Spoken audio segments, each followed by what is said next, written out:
जी ताली बजाते हुए।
और आज सभी वृंदावन वासी बड़े प्रसन्न हैं क्योंकि उन्हें किसके दर्शन हुए हैं। हाँ जी बताइए कौन प्रकट हुआ है आज? गोवर्धन भगवान। तो बोलिए गोवर्धन भगवान की जय, गोवर्धन भगवान की जय। और जैसे सभी को गोवर्धन भगवान के दर्शन हुए सभी बड़े प्रसन्न हैं, लेकिन इधर देवराज इंद्र ने जब ये देखा कि छोटे से बालक ने मेरी पूजा बंद करवा करके गोवर्धन की पूजा करवाई, तो देवराज जो अभिमान से ग्रसित थे अत्यंत कुपित हुए और क्रोधा अवस्था में आकर उन्होंने क्या किया, मूसलाधार वर्षा करनी आरंभ कर दी। इतनी मूसलाधार बारिश हुई, इतनी मूसलाधार बारिश हुई कि सारा गोकुल गांव जलथल हो गया। गांव के नीचे वाले भागों में पानी बहुत ज़्यादा मात्रा में बढ़ गया। सभी त्राही त्राही कर रहे हैं। गौशाला की छतें टूटने लगी, गौएं रंभा रही हैं। उनके रंभाने से जो ध्वनि उत्पन्न हो रही है उससे और भी भयानक वातावरण बनता चला जा रहा है। सभी अपने गोधन को लेकर के अपने छकड़ों पे सवार होकर के शक्टों पे बैठ करके चल पड़े हैं आज ऊपर के मार्ग की ओर। और इस समय सभी को एक ही रक्षक दिखाई दे रहा है। कृष्ण कृष्ण महाभाग तन्नाथं गोकुलं प्रभो चातुर्मर्हसि देवा नः कुपिताद भक्तवत्सल। हे भक्तवत्सल भगवान, आइए आइए आकर के हमारी सहायता कीजिए। जब एक वृद्ध गोप ने यह बात सुनी तो कहा, मैंने कहा था ना कि देवराज की पूजा बंद मत करो, कुल परंपरा का परित्याग मत करो, लेकिन तुम लोगों ने क्या किया? इस बालक के बहकावे में आकर के देवराज की पूजा बंद कर दी। अब झेलो देवराज के प्रकोप को, अब किसे पुकारते हो? भगवान कृष्ण ने बात सुनी तो कहा, बाबा क्या इससे पहले गोकुल गांव में बाढ़ नहीं आई कि वर्षा नहीं हुई? इससे पहले भी तो कितनी बार बाढ़ आ चुकी है, आंधी तूफान आ चुका है। तो सारा का सारा दोषारोपण गोवर्धन भगवान को क्यों? आओ सभी मेरे साथ। सभी छकड़ों पे सवार होकर अपने बच्चों के साथ, अपने गोधन के साथ भगवान श्री कृष्ण के पीछे पीछे चल पड़े। और जैसे ही भगवान श्री कृष्ण गोवर्धन पर्वत के पास पहुँचे तो भगवान ने कहा कि आज ये गोवर्धन भगवान ही हमारी सहायता करेंगे। और ऐसा कह के हमारे भगवान श्री कृष्ण ने अपनी कनिष्ठिका पर गोवर्धन पर्वत को धारण कर लिया। तो बोलिए गिरधर भगवान की जय, बोलिए गोवर्धनधारी कृष्ण मुरारी की जय। और भगवान ने सभी को गोवर्धन पर्वत के नीचे आश्रय दे दिया। और कहते हैं कि इस तरह 7 दिनों तक भगवान श्री कृष्ण ने गोवर्धन पर्वत को अपनी कनिष्ठिका पर धारण किए रखा। जब देवराज ने देखा कि इतना छोटा सा 7 साल का बालक है, इतना विशाल पर्वत उठाया है, तो देवराज का अभिमान भंग हो गया। उन्हें समझने में देरी नहीं लगी कि ये तो साक्षात नारायण है। और देवराज ने वर्षा करनी बंद कर दी। उसके पश्चात भगवान ने सभी को खुले स्थान आकाश के नीचे जाने के लिए कहा और गोवर्धन पर्वत को फिर से उसी जगह पे स्थापित कर दिया। एक दिन क्या हुआ, गौशालाओं का निर्माण हो रहा है, सभी एक दूसरे के घरों का निर्माण करने में सभी की सहायता कर रहे हैं। तभी आज एकांत में देवराज भगवान श्री कृष्ण से मिलने के लिए आए और कहा, प्रभु मुझे क्षमा कर दीजिएगा, अज्ञानतावश मैं आपको पहचान नहीं पाया। भगवान ने कहा, देवराज मैंने तुम्हें अपनी सेवा करने का अवसर दिया था, लेकिन तुम स्वयं को ही भगवान मान बैठे, ईश्वर मान बैठे। मैं सब कुछ सहन कर सकता हूँ, लेकिन इंसान के अभिमान को नहीं सहन कर सकता। और तुम्हारे अभिमान को भंग करने के लिए मैंने यह लीला की। इसलिए जाओ, समाज की सेवा करो, अपना कल्याण करो और दूसरों का भी कल्याण करो। भक्तों, भगवान श्री कृष्ण की यह गोवर्धन लीला भागवत महापुराण में एक महत्वपूर्ण स्थान रखती है। गोवर्धन लीला का अर्थ क्या होता है? गो का मतलब होता है ज्ञान, भक्ति, वैराग्य, और वर्धन का मतलब होता है वृद्धि। भगवान के जिस लीला को देख करके गांव वासियों के ज्ञान में वृद्धि हुई, भक्ति में वृद्धि हुई, वह लीला गोवर्धन लीला के नाम से प्रसिद्ध हुई।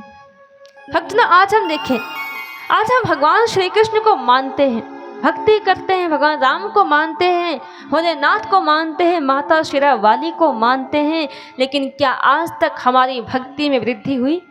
क्या आज तक हम भगवान को जान पाए? नहीं, क्योंकि भक्तों हम आज तक भगवान को अपनी बुद्धि के द्वारा जानने का प्रयास करते रहे, अपने मन के द्वारा भगवान को जानने का प्रयास करते रहे। लेकिन हमारे ग्रंथों में लिखा गया है, राम अतर्क मन बुद्धि वाणी, कि राम वे ईश्वर है, भगवान मन बुद्धि वाणी से परे का विषय है, उन्हें अपनी बुद्धि के द्वारा जाना ही नहीं जा सकता। हम देखिए, जब हम अपनी बुद्धि के द्वारा, अपने मन के द्वारा संसार को पूरी तरह से नहीं जान पाए, तो संसार को बनाने वाले भगवान को, ईश्वर को कैसे जान सकते हैं? इसलिए ईश्वर को जानना चाहते हो तो आवश्यकता है खोज कीजिए ऐसे संत की, खोज कीजिए ऐसे गुरु की, जो गुरु आपके घट के भीतर उस ईश्वर का साक्षात्कार करवा दे। और भक्तों, अंत में जाते जाते हम आपसे एक बात अवश्य कहना चाहेंगे कि हमारा ये संस्थान केवल आध्यात्मिक कार्य ही नहीं करता, ये समाज सुधार के भी अनेकों कार्य करता है। जैसे कि संस्थान की ओर से बोध नामक नशा उन्मूलन एक प्रकल्प चलाया गया है। सदुश्री आशुतोष महाराज जी ने देखा कि आज का इंसान, आज का मानव जो नशे का आदी होकर पतन की गर्त में गिरता जा रहा है, वह युवा जिसे देश की रीढ़ की हड्डी कहा जाता है, वह युवा नशे का आदी हो चुका है। जब गुरु महाराज जी ने देखा कि एक माता पिता जो बड़े अरमानों से अपनी संतान को पालते हैं, बड़ा करते हैं, पढ़ाते हैं, लिखाते हैं, जब बड़े होकर वही संतान नशे में धुत होकर रात को 12 बजे लड़खड़ाते कदमों से घर लौटकर आती है, तो बताइए उन माता पिता पर क्या बीतती होगी। माता पिता क्या सोचते होंगे, जो बेटा अपने ही पांव पे खड़ा नहीं हो पा रहा, वह बेटा अपने माता पिता का सहारा क्या बनेगा। जब महाराज जी ने समाज में युवाओं की ऐसी हालत देखी, तो समाज के लिए गुरु महाराज जी ने प्रकल्प चलाया बोध। और भक्तजन, हम आपको बताना चाहेंगे, सर्वश्री आशुतोष महाराज जी कहते हैं, ऐसा नहीं कि समाज को नशे से मुक्त करने के लिए कोई उपाय नहीं किया जा रहा, अनेकों ही उपाय किए जा रहे हैं, लेकिन भक्तों यह उपाय कितने कारगर सिद्ध हो रहे हैं, ये समाज की हालत देखकर हम सब बता ही सकते हैं।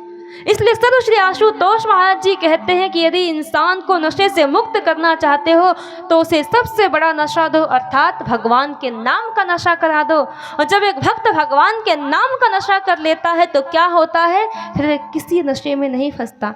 इसलिए यदि आप भी चाहते हो अपने समाज को नशे से मुक्त करना, अपने बच्चों को नशे से मुक्त करना, अपने जीवन को नशे से मुक्त करना, तो आवश्यकता है भगवान के नाम का नशा करो। और सर्वश्री आशुतोष महाराज जी की असीम अनुकंपा से ऐसे हजारों युवा हैं जो नशे से मुक्त होकर अपना जीवन व्यतीत कर रहे हैं, वह खुद भी बदले हैं, सारे समाज को भी बदल रहे हैं। इसलिए भक्तों, उठिए, जागिए, खुद भी बदलिए, अपने समाज को बदलिए, अपने गांव को बदलिए, अपने परिवार को बदलिए। तो भक्तों, इन्हीं भावों के साथ, इन्हीं विचारों के साथ मैं अपनी वाणी को यहीं पे विराम देना चाहूँगी। आइए अंत में भगवान के नाम का जय घोष करते हैं। बोलिए उमापति महादेव की जय, श्यामपति रामचंद्र महाराज जी की जय, श्री कृष्ण बलदेव की जय, सर्वश्री आशुतोष महाराज जी की जय, सत्य सनातन धर्म की जय। धन्यवाद। बोलिए बांके बिहारी लाल की।